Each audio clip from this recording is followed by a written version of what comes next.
샬롬. 오늘은 이스라엘 민족에 대해서 공부하는 시간을 갖도록 하겠습니다.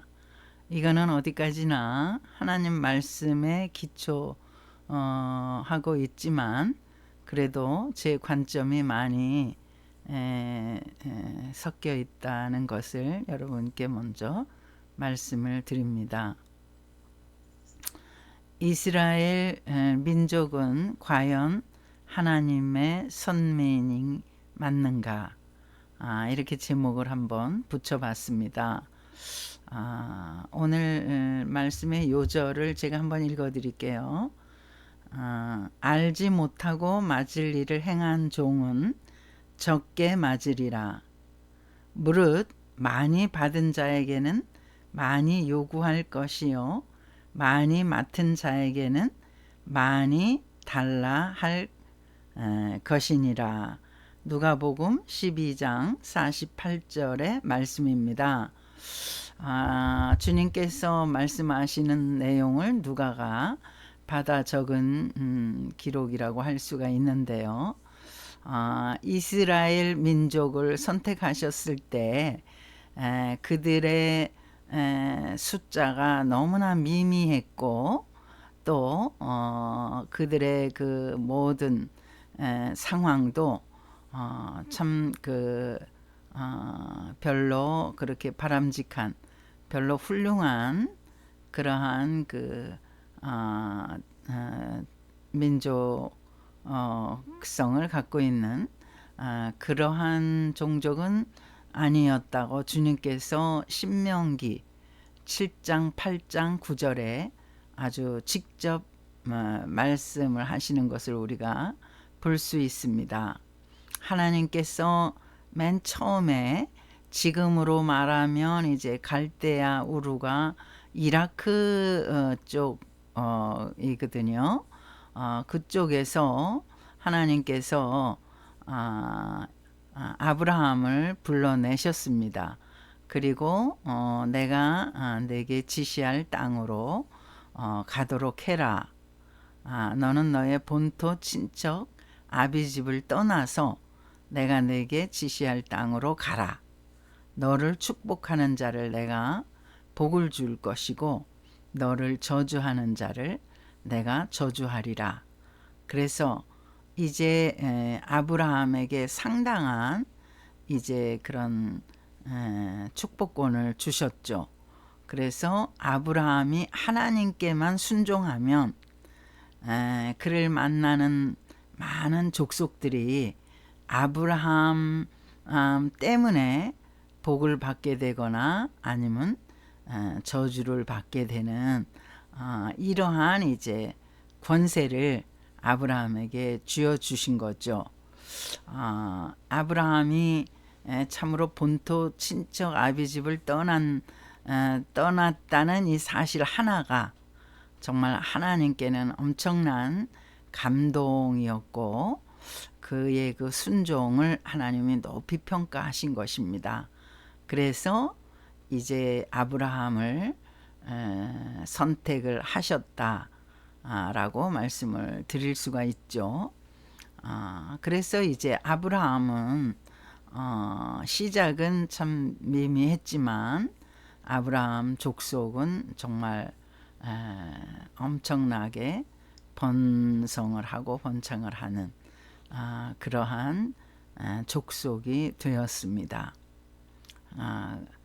그 족장 시대 때까지만이라도 이렇게 하나님께 순종하고 또 정말 하나님과의 관계가 조금 더 흐트러지지 않고 그렇게 좋은 관계로 그래 이어왔기 때문에 족장 시대 때만큼이라도 정말 그 하나님 말씀을 순종하는 그런 민족이었다면 참 이스라엘 민족은 얼마나 참 축복받은 그러한 선택받은 그러한 행운들이었을 터인데 근데 실상은 그들이 그렇게 하나님으로부터 정말 다른 어떤 종족과는 다르게 그들이 선택을 받았음에도 불구하고 하나님의 뜻에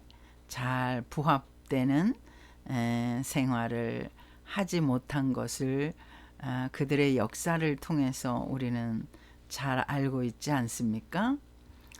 결국은 하나님께서 자기 백성이라고 그렇게 정말 목 놓아서 부르셨던 이스라엘 민족은 하나님을 등지고 하나님을 배반하고 우상 숭배에 빠지고 참으로 하나님이 꺼려 하시는 것을 아주 자발적으로 그렇게 함으로 말미암아 BC 586년에 그러니까 이미 BC 7세기 말부터 망할 조짐이 계속 보였죠. 그래서 바벨론 제국이 1차, 2차 이렇게 3차에 걸쳐서 이스라엘 백성들을 많이 포로로 끌고 갑니다. 그래서 결국은 BC 586년에는 완전히 이제 예루살렘을 비롯해서 이스라엘 땅은 거의 폐허가 되는 그런 불행한 끝말을 맞이하게 되고 이스라엘 백성들은 알지 못하는 땅에 끌려가서 정말 바벨론 유폐라고 그러죠. 바벨론 유수라고도 합니다. 이렇게 디아스포라로 흩어진 유대인이라고 하나요? 온 세계에 흩어진 유대인으로서 그들의 그 척박한 삶을 살게 되었습니다. 그러고 물론 이제 그들이 페르시아 왕국이 들어서서 고레스 원년에 키로스라고 그러나요? 영어 발음으로는 성경에는 고레스로 돼 있죠. 고레스 원년에 이제 포로들이 예루살렘과 유다 땅에 다시 돌아오게 되었고 또 페르시아 고레스 왕의 그러한 이제 허락하에 또 후대에 여러 왕들이 있었죠. 아하수에로 왕이라든가 아닥사스다 왕이라든가 이런 왕들의 이제 허락하에 성전과 성벽을 재건하는 그러한 이제 참 축복을 누리기도 했습니다만 참 부침이 많은 그러한 역사를 가진 그런 이스라엘 민족이라고 할 수가 있습니다. 참 그러한 모습을 볼 때 우리가 어떤 말씀이 기억이 나냐 하면 오늘 제가 아까 읽어드린 누가복음 12장 48절이 기억이 나는 그러한 생각이 나는 그러한 이제 민족이 바로 이스라엘 민족이다. 다시 한번 읽어드리면요. 무릇 많이 받은 자에게는 많이 요구할 것이요 많이 맡은 자에게는 많이 달라 할 것이니라. 이스라엘 족속이 똑똑해서 훌륭해서 아니면 그들이 땅을 많이 가지고 있어서 아니면 이스라엘 백성들이 숫자가 어마어마하게 인구가 많아서 그래서 하나님이 주목하시고 그들을 선택하신 게 아니라 참 그런 관점에서 보면 그들이 너무나 좀 빈약하고 너무나 아주 참 볼품이 없는 족속이었는데 불구하고 왜 그들을 선택하셨을까? 제 관점에서는 아마 그들이 너무나 참 보잘것없는 종족이었기 때문에 그를 통해서 하나님의 위대하심이 그들을 통해서 더 부각이 될 것이라는 그런 하나님의 뜻이 숨겨져 있지 않았을까 하고 저는 생각해 봅니다. 강대한 그 나라를 하나님께서 선택하셨다면 그들이 우리는 원래부터 강대하고 강성한 국가였는데 그저 하나님이 뭐 조금 도와주셨나? 아니면 뭐 우리가 다 한 거지? 이렇게 생각하기가 쉽지 않습니까? 워낙 힘이 좋고 강대한 나라인 경우는. 그러나 이스라엘 족속은 자랑할 것이 아무것도 없는 정말 땅덩어리도 형편없이 적거든요. 우리나라의 뭐 경기도와 강원도 뭐 합친 정도 그런 정도의 아주 굉장히 땅덩어리도 적고 또 이제 그 민족이 또 인구도 굉장히 많지 않은 숫자도 적은 그런 종족이었거든요. 그래서 하나님의 능력과 하나님 되심을 드러내는 데는 그렇게 연약한 족속일 경우에 가장 하나님이 극대화 되실 수가 있지 않겠습니까? 그들이 워낙 볼품이 없고 별 볼 일 없는 종족이었기 때문에 그래서 이제 하나님께서는 그 출애굽 당시에 그 홍해를 가르시고 모세 지도자를 세우셔서 이렇게 모세가 마지막 그 이제 설교를 모압 평지에서 이렇게 하게 되는데 그 두 번째 율법서라 그래서 듀트로노미 신명기라고 그렇게 명명하는 성경 맨 마지막 창출레민 신이니까 마지막 다섯 번째의 그 책인데요. 그 책에 이제 그런 말씀이 있죠. 7장, 8장, 9장에 내가 너희를 택한 것은 너희가 가장 숫자적으로 적었기 때문이다. 그리고 또 너희를 택한 것은 너무 너희들이 별 볼 일 없었기 때문이다. 그래서 너희들은 자랑할 것이 아무것도 없다. 가나안에 들어가거든 우리가 어떻게 이렇게 정말 우리가 이렇게 부유하게 되었는가를 말할 때 너희들은 절대로 교만하지 말아라. 왜냐하면 너무나 별 볼 일 없는 그런 족속이었기 때문에 그러면 누구에게 칭송을 돌려야 될까요? 하나님께 돌려야 되는 거죠. 하나님이 전적으로 인도하셨기 때문에 전적으로 하나님이 도와주셨기 때문에 전쟁 때마다 하나님이 이기게 하셨죠. 여리고 성도 그들이 칼이나 무슨 창이나 그런 거 아무것도 그들이 사용하지 않았거든요.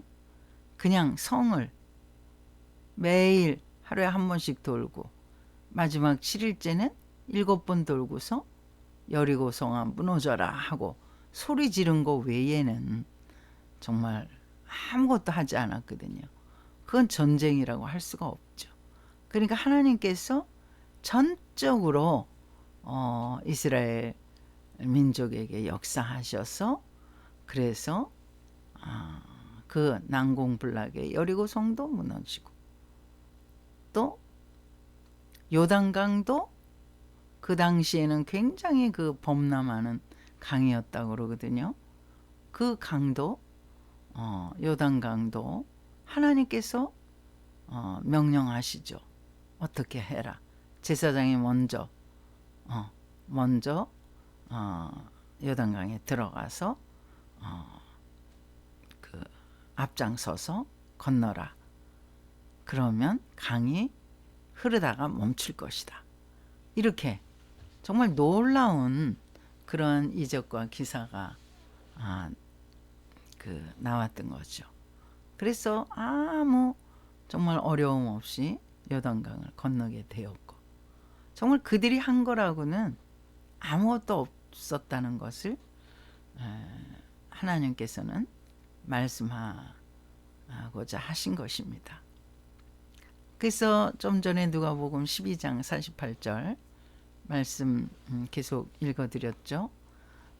많이 맡긴 자에게는 많이 달라고 내가 요구를 하리라. 이스라엘 백성들은 정말 많은 것을 받은 것입니다. 하나님께서 안 주신 게 없어요. 정말 그들의 분에 너무나도 넘치게 허락해 주셨거든요. 그래서 이스라엘 백성들은 정말 하나님의 뜻에 순종하고 그 이웃 국가에 정말 본이 되는 그러한 삶을 살았어야 됩니다. 아브라함한테 주님께서 말씀하셨잖아요. 하나님께서 모든 족속이 너로 인해서 복을 받으리라. 이게 무슨 말씀입니까? 아브라함과 그 후손들이 그들의 그 삶의 모습, 그들의 그 하나님을 경외하는 모습, 그들의 그 하나님의 말씀을 순종하는 모습을 가까이서 보고서 그들도 회개하고 하나님께로 돌아오는 거죠. 그러면 어떻게 되는 거예요? 축복을 받는 겁니다. 아브라함이 받은 축복을 받는 것이고, 이삭이 받은 축복을 받는 것이고, 이스라엘 백성들이 받는 축복을 그 이웃의 이방 국가들도 받게 된다는 말씀이에요. 그러니까 하나님과 동행하는 족속들은 어떤 족속이든지 복을 받게 되기 때문에 하나님께서 아브라함에게 너로 인해서 복을 받을 것이라. 그 이스라엘 백성들은 어땠습니까? 네. 자기네들끼리만 결속하는 거예요. 자기네들끼리만 선민의식을 가지고 자기네만 하나님께서 특별하게, 자기네들이 특출하기 때문에 특별하게 축복하시는, 하나님이 인정하시는 그런 민족이다. 다른 족속들을 들어오지를 못하게 하는 거예요. 철벽을 치는 거예요. 개 취급을 하는 거예요. 개돼지 취급을 하는 겁니다. 자기네들끼리만 완전히 똘똘 뭉쳐서 그 아주 민족성은 대단히 강하겠죠. 그 유대인들의 그 민족성은 뭐 세계적이지 않아요? 근데 예수님이 오심으로 말미암아 예수님께서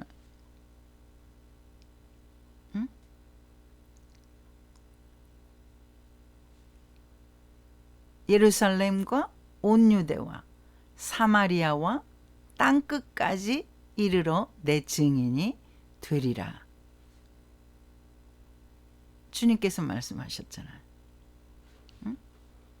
오직 성령이 너희에게 임할 때 너희가 권능을 받고, 그 권능을 어디에다 써라? 전도하는 데다 써라. 땅끝까지 이르러 내 증인이 되라. 이게 전도잖아요. 그 권능을 전도에다가 써라. 그래서 모든 족속들이 구원을 받도록. 그 주님께서 기뻐하시는 그런 그 뜻이 거기 담겨 있지 않습니까? 온 천하에 다니면서 복음을 전하라고 그렇게 주님께서 명령하시죠. 아버지와 아들과 성령의 이름으로 세례를 주고 내가 너희에게 분부한 모든 것을 가르쳐 지키게 하라. 그러니까 너희들만 배웠다고 똘똘 뭉쳐서 그렇게 그냥 너희들만 잘 살면 안 되고 모든 민족을 제자로 삼아가지고 아버지와 아들과 성령의 이름으로 세례를 주고 내가 너희에게 가르친 모든 것을 그대로 가르치라고 이렇게 주님께서 이 땅에 계시면서 마지막으로 제자들에게 부탁하셨잖아요. 그래서 제자들이 죽을 똥 살똥하고 순교를 당하면서 복음을 전했잖아요. 순교 안 당한 제자들은 하나도 없었습니다. 당시에. 심지어 요한 같은 사람은 순교를 당하게 됐는데도 불구하고 죽지를 않는 거예요. 로마 제국 시대죠. 끓는 가마에다가 집어넣는데도 사도 요한이 살아난 거예요. 하나님께서 털끝만큼도 상하지 않게 하셨죠. 마치 다니엘이 사자굴 속에 들어갔을 때 그 사자들이 다 입이 봉해서 그 다니엘을 잡아먹지 못했잖아요. 또 다니엘의 세 친구 사드락과 메삭과 아벳느고도 뜨거운 풀무불 2000도 씨가 더 넘는 그런 활활 타오르는 풀무불에 그들을 던졌지만은 오히려 예수님이 그들과 같이 걸어다니시는 모습을 그 바깥에서 사람들이 보았잖아요. 하나님이 그들의 생명을 지켜주신 거죠. 그런 것처럼 사도 요한도 끓는 그 가마 솥에 넣었지만은 죽지를 않은 거예요. 하나님이 그 생명을 지켜주셨죠. 왜요? 베드로나 바울은 다 순교당했는데 요한은 끝까지 AD 100년까지 그러니까 그가 AD 100년 이후에 그가 이제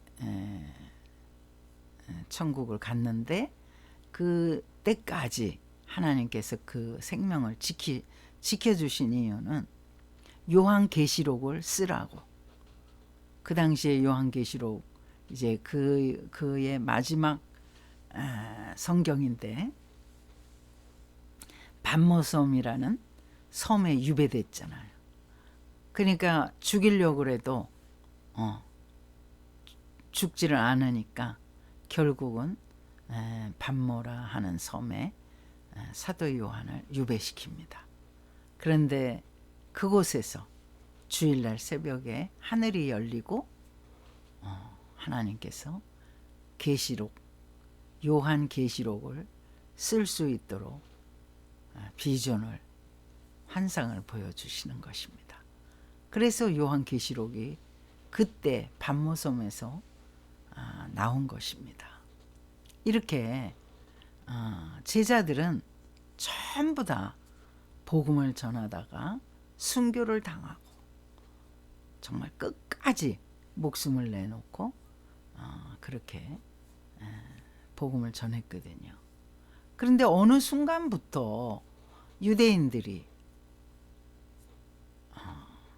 그럼 복음에는 관심이 없고 서로 자기네들끼리 이렇게 협조를 해서 자기네들끼리 결속을 해가지고 세계 어느 민족보다 정말 그 경제력이라든가 지력이라든가 지혜라든가 이런 거 뛰어나게 그렇게 실력을 발휘하면서 이제 각 처소에서 살게 되는 그들이 하나님의 말씀의 그 전도의 사명은 잊어버리고 그저 자기네들의 그 공동체의 삶의 성공을 위해서 정말로 아주 어마어마한 결속력을 가지고 공동체 생활을 합니다. 그 뉴욕의 이제 최초의 그 야채 시장은 유대인들이 했다고 합니다. 이제 나중에 유대인들이 하고 나간 후에는 한국인들이 접수를 했다고 하는데, 그 유대인들이 야채 가게가 사실은 참 고단한 노동 아니겠습니까? 근데 그거 할 때 절대로 가까운데 그 유대인들이 가까운데 가게를 차려서 피차 망하지 않게, 피차 망하게 그렇게 하지 않는다는 거예요. 어떤 유대인이 뭐 맨하탄에 가게를 차렸다면 그 다음 사람은 절대 맨하탄에 가게를 안 차린다는 겁니다.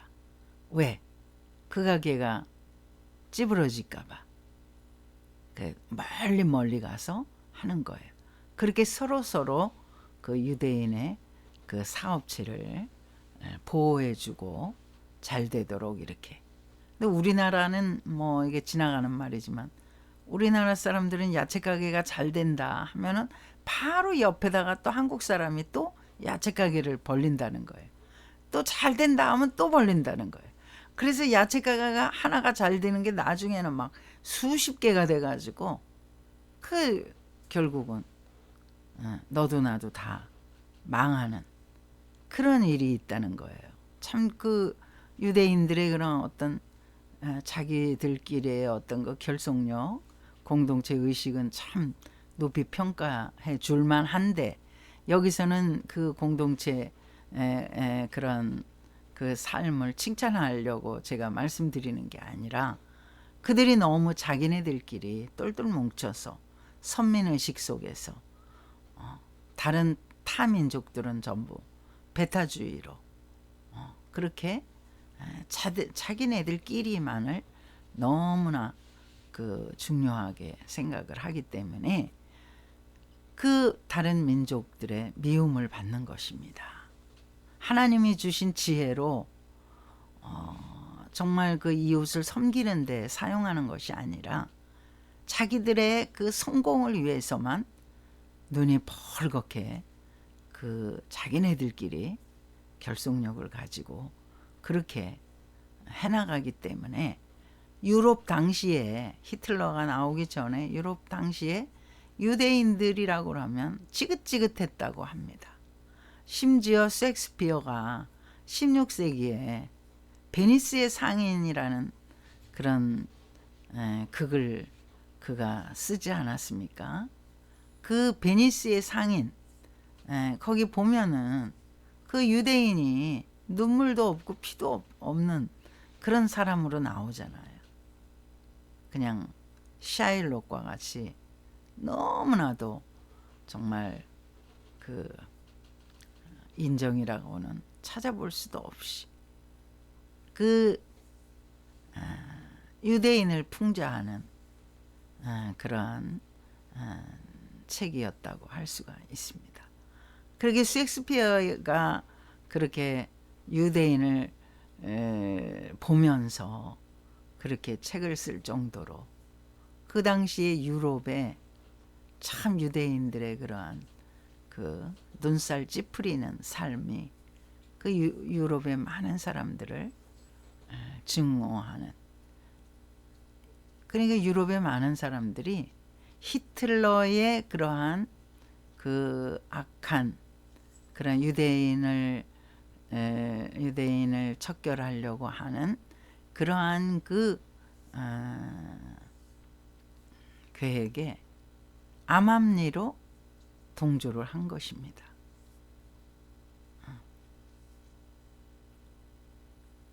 그들이 유대인들을 보호하고자 했으면은 각 나라마다 절대로 유대인들이 600만 명이라는 숫자가 그렇게 희생되지는 않죠. 하나님께서 유대인에겐 특별하게 하나님이 주인이심을 말씀하셨고, 자기들이 주인이 아니라 하나님이 그들의 주인이시고, 또 주인이 또 그들에게 어떻게 살 것을 말씀하시려고 율법을 주셨잖아요. 룰을 주셨잖아요. 계명을 주셨잖아요. 예배를 드리도록 하셨잖아요. 세상에 어떤 민족이 이 이스라엘 공동체처럼 이렇게 하나님이 간섭하시고 그렇게 율법을 주시면서 이렇게 살면, 이 율법을 순종하면 축복을 받을 것이다, 이렇게 주님께서 자세하고 친절하게 말씀하시면서 그렇게 그들에게 간곡하게 그렇게 부탁하신 그런 민족이 세상에 어디 있습니까? 이스라엘 민족뿐이 없거든요. 그래서 주님께서는 2000년 전에 오셨을 때 바로 그 말씀하신 거예요. 많이 맡은 너희들은 그 감당을 못하면 많이 맞을 것이다. 많이 매를 맞을 것이다. 알지 못하는 사람은 알지 못하고 실수를 하거나 잘못을 할 경우에는 그 매를 적게 맞을 것이지만은, 너희들은 모르는 게 뭐가 있니? 하나님을 모르니, 하나님의 말씀을 모르니, 율법을 모르니, 예배를 모르니, 전통을 모르니, 다 알려줬는데, 다 계시해 줬는데 짐짓 모른 척하고 하나님을 외면하고 하나님의 말씀에 불순종하고, 그러니까 어떻게 매를 더 맞을 수밖에 없다. 다른 민족보다 더 심하게 맞을 수밖에 없다. 우리가 왜 가정에서도 이렇게 형제가 크면은 그 형이 동생보다 많이 맞잖아요. 왜 그렇습니까? 형이 나이가 더 많죠. 형이 부모의 뜻을 더 잘 알기 때문입니다. 동생은 아직 어려서 무슨 말인지를 모르는 거예요. 그러나 형은 이제 부모가 어떻게 하면은 부모님이 좋아하시고 어떻게 하면은 칭찬해 주시는 거를 큰아들은 다 알거든요. 그렇기 때문에 잘못했을 경우에, 두 형제가 잘못했을 경우에는 동생보다 형이 많이 맞는 거예요. 왜 나만 이렇게 많이 때리냐고, 왜 나만 이렇게 야단을 많이 치냐고 막 형이 그러잖아요. 왜? 이스라엘 백성들처럼 많이 알기 때문에, 하나님의 뜻을 너무나 많이 알기 때문에, 부모의 뜻을 너무나 많이 아는데도 빤하게 그렇게 잘못을 저지르면 그 매체가 더 강해질 수밖에 없잖아요. 이스라엘은 정말 고난의 민족입니다. 고난을 세기마다 겪었어요. 그런데 잘 살펴보면 그것은 자기네들의 어떤 자업자득이라고 할까요? 그게 좀 심한가요? 그들이 맞을 짓을 하는 것입니다. 하나님의 말씀에 순종하지 않고, 하나님을 드러내지 않고, 자기네들의 하나님으로 딱 묶어놓는 거예요. 숨겨놓는 거예요. 하나님은 드러내시기를 원하시는데, 하나님은 자기를 드러내셔서 모든 민족을 구원하시기를 원하시는데, 이스라엘 백성들은 하나님의 뜻을 외면하고 자꾸 자기네들만의 하나님으로 숨겨놓고 가둬놓고 이런 겁니다. 그렇기 때문에 그들이 매를 더 재촉하는 것입니다. 히틀러의 그 악정으로 인해서 너무나 많은 사람들이 희생을, 이스라엘 백성들이 희생을, 유대인들이 희생을 당하긴 했죠. 하나님이 악한 날에 악한 자도 쓰신다는 거예요. 히틀러 같은 사람을 하나님이 사용하셨다고 그렇게 또 해석을 할 수가 있습니다. 이스라엘 백성들이 정신을 차리지 않으면 정말 이런 일들은 역사적으로 계속 반복될 수밖에 없습니다. 지금은 이제 미국을 등에 업고, 거대한 미국이라는 나라를 등에 업고, 또 미국은 또 왜 유대인들을, 또 이스라엘을 그렇게 또 대단하게 생각하냐 하면, 그 미국의 모든 금융계를 장악을 하고 있거든요. 장악을 안 하는 곳이 없어요. 금융계뿐만 아니라 심지어 영화계도 그렇고 사회 면면에 유력한 것은 다 유대인들이 차지하고 있거든요. 그래서 정말 유대인들이 다수는 아니지만 소수지만 그들의 그러한 세력을 무시할 수가 없는 거예요. 바이든 대통령이 무시할 수가 없는 거예요. 그래서 이스라엘과 하마스가 전쟁을 하는데 미국이 자꾸 그렇게 이스라엘을 편들지 않습니까?